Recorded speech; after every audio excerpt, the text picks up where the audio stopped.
গোপন তথ্যের ভিত্তিতে জানা যায়, কক্সবাজারের মহেশখালী থানাধীন হোয়ানাকের কেরুনতলী সংলগ্ন গহীন পাহাড়ে একটি সশস্ত্র সন্ত্রাসী চক্র গোপনে অবৈধভাবে আগ্নেয়াস্ত্র তৈরি করে দেশের বিভিন্ন স্থানে সরবরাহের উদ্দেশ্যে কার্যক্রম পরিচালনা করছে। চক্রটি অবৈধ আগ্নেয়াস্ত্র বিক্রির পাশাপাশি জলদস্যুতা, পর্যটকদের উপর হামলা, ডাকাতি ও অন্যান্য সন্ত্রাসী কর্মকাণ্ডে জড়িত থেকে স্থানীয় জনগণকে বিভিন্নভাবে ভয়ভীতি প্রদর্শনের মাধ্যমে এলাকায় আতঙ্ক সৃষ্টি করে আসছিল।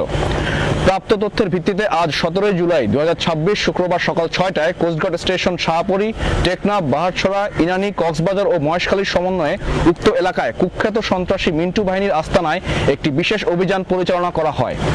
অভিযান চলাকালীন 5টি দেশীয় 1নলা বন্দুক, 9টি দেশীয় পিস্তল, একটি বিদেশি পিস্তলের ম্যাগাজিন, 20 রাউন্ড তাজা গোলা, 12 রাউন্ড তাজা কার্তুজ, 4 রাউন্ড ফাঁকা কার্তুজ, একটি দেশীয় অস্ত্র, 3 লিটার দেশীয় মদ এবং আগ্নেয়াস্ত্র তৈরির সরঞ্জামাদি সহ কুখ্যাত সন্ত্রাসী মিন্টু বাহিনীর প্রধান মিন্টুকে আটক করা হয়।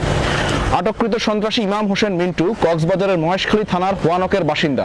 সে দীর্ঘদিন ধরে কুখ্যাত ও দুর্ধর্ষ সন্ত্রাসী মিন্টু বাহিনীর প্রধান হিসেবে বিভিন্ন সন্ত্রাসী কার্যক্রম পরিচালনা করে আসছিল। উল্লেখ্য, তার বিরুদ্ধে 15টি ফৌজদারি মামলা রয়েছে। তাকে আটকের মাধ্যমে অবৈধ অস্ত্রের একজন অন্যতম ব্যবসায়ীকে আটক করা সম্ভব হলো, যে অস্ত্র মহেশখালী সহ দেশের পূর্ব উপকূলীয় এলাকার সাধারণ জেলে ও লবণ চাষীদের জীবন অতিষ্ঠ করে আসছে। তার এই আটকের ফলে সাধারণ জেলের জন্য নিরাপদ সমুদ্র নিশ্চিত করার একটা প্রচেষ্টা সফল হলো।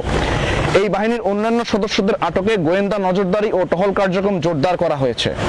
জব্দকৃত আলামত ও আটককৃত সন্ত্রাসীর পরবর্তী আইনানুগ ব্যবস্থা গ্রহণের কার্যক্রম প্রক্রিয়াধীন রয়েছে।